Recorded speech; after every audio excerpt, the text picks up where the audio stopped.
আসসালামু আলাইকুম রহমতুল্লাহ। সুপ্রিয় সপ্তম শ্রেণীর শিক্ষার্থীবৃন্দ, আজকে তোমাদের বিজ্ঞান বই অধ্যায় 5 পরিপাকতন্ত্র ও রক্ত সংবহনতন্ত্র পৃষ্ঠা 53 এর বহুনির্বাচনী প্রশ্নের নমুনোত্তর সম্পর্কে আলোচনা করব। প্রিয় শিক্ষার্থী, চলো শুরু করা যাক।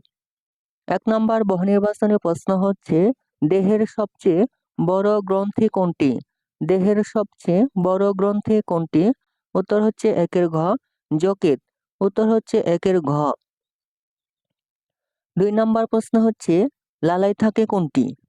লালায় থাকে কোনটি? উত্তর হচ্ছে 2 ক টায়ালিন ও পানি। টায়ালিন ও পানি।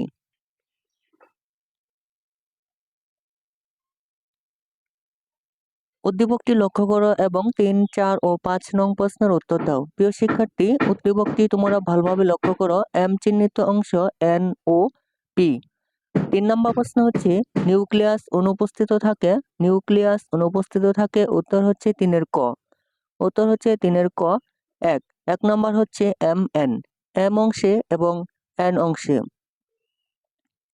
4 নম্বর প্রশ্ন হচ্ছে, পি চিহ্নিত অংশটির কাজ হচ্ছে। পি চিহ্নিত অংশটির কাজ হচ্ছে। উত্তর হচ্ছে 4 খ। উত্তর হচ্ছে 4 খ। 1, 3। 1 নম্বর হচ্ছে খাদ্যসার বহন করা। খাদ্যসার বহন করা। 3 নম্বর হচ্ছে বর্জ্য নির্গমনে সহায়তা করা। বর্জ্য নির্গমনে সহায়তা করা। 5 নম্বর প্রশ্ন হচ্ছে, কোনটি রক্ত জমাট বাড়তে সাহায্য করে? কোনটি রক্ত জমাট বাড়তে সাহায্য করে? উত্তর হচ্ছে 5 খ। উত্তর হচ্ছে 5 খ এন। এন অংশটি রক্ত জমাট বাড়তে সাহায্য করে। প্রিয় শিক্ষার্থী, আজকে পর্ব তোমাদের এই পর্যন্তই। পরবর্তী পর্বে আমরা সৃজনশীল এর নমুনোত্তর সম্পর্কে আলোচনা করব।